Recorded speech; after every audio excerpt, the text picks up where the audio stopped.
We have a viewer from Dodge County who wants to talk about tax policy. Now, keeping in mind that this is not a budget year, nonetheless, issues relating to taxes do get considered in the so-called off or non-budget year.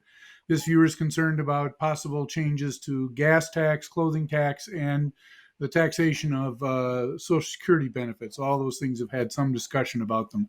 Let's start with you, Senator Marty. What's likely to happen on the issue of taxes, and where might that go with the remaining 3 weeks or so of the session? Sure. That's one of the big things that is I think all three of us have acknowledged that it's a bill that may not pass because there's such huge differences between it. Senate Republicans were focused on income taxes that would include high income folks. The House had its own package. The governor had one-time tax rebates. And I think the differences are so great, we don't know. On the Social Security taxation issue, about 60% of Minnesota seniors don't pay any social taxes on their Social Security payments because we've tilted it so only the top end, higher end folks have that.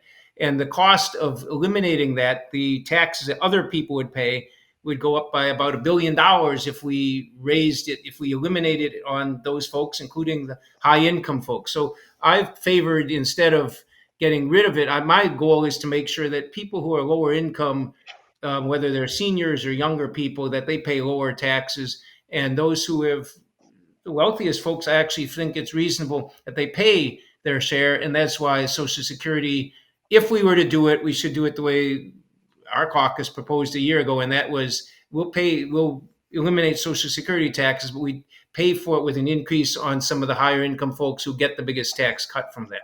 So I don't know that it's going to happen. Again, 2/3 of Minnesotans who are seniors don't pay taxes on their Social Security, but it's a hot issue because people are saying, oh, those poor seniors. And I guess I'm just as concerned about the struggling workers who are trying to feed their families and on low wage jobs. I think we should be looking at a fair tax policy across the board. And I'm not sure that's going to happen this year on terms of Social Security. Representative Garofalo, your thoughts, tax policy? Well, the good news is Minnesotans don't need to worry about any of their taxes being raised at the Capitol this year. That's an absolute non-starter. The state government's never had more money in its hands than it does right now, and so that's good news. Obviously, the fact that I got John Marty in an election year talking about cutting taxes must mean it's a pretty good environment for us Republicans. So it's a good time. It's never a bad time to cut taxes. It's a great time to cut taxes right now.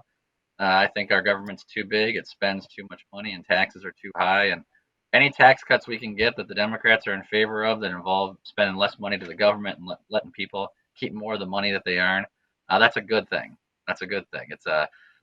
It's always nice to have an election year conversion from those who were trying to raise taxes last year and a couple of years ago, but I'll take it. Better late than never. So again, it does show that the state of Minnesota right now, there really are two Minnesotas. Big government and big business have never had more money.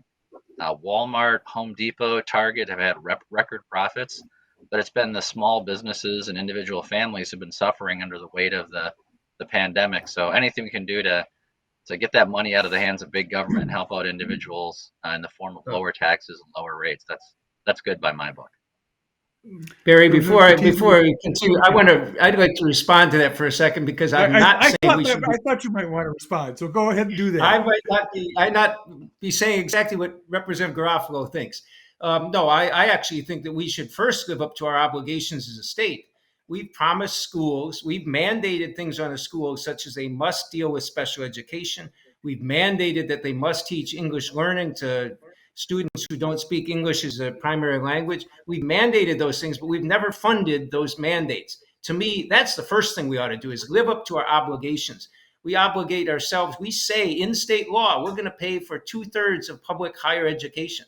We're at less than 40% now. We ought to live up to our obligations. Then when we have extra money, then you can talk about tax cuts. But to me, I think the first thing we ought to do as a state is live up to our obligations. So I'm not saying exactly what Representative Garofalo apparently thinks I am. I think we've got that cleared out. Representative Kotyza-Witthuhn, your thoughts on tax policy? Thanks, Barry. Well, what I heard Representative Garofalo say is indeed very true. We have two Minnesotas right now. Big corporations have done better than ever. Wealthy Americans are even wealthier. That goes for wealthy Minnesotans. And so, what we need to do is target the relief specifically and directly to the folks who are struggling the most, and that is our small business owners and our students, our college students, and our young families. And I think that there's a lot that we agree on in that arena, but I don't think an across the board permanent tax cut is the right way to go, simply because I've heard from a lot of folks already that they're worried about a recession third quarter next year. And so if we're getting rid of all of the revenue that comes in by these permanent tax cuts, then we're going to be a hurting unit in a couple of years if things don't continue the way that they are right now. But as far as clothing taxes, I don't think that there was a conversation about shifting away from clothing taxes. I think that that's a really popular policy here in the state. I think it brings in a lot of folks visiting from across our borders, and so I haven't heard anything about that.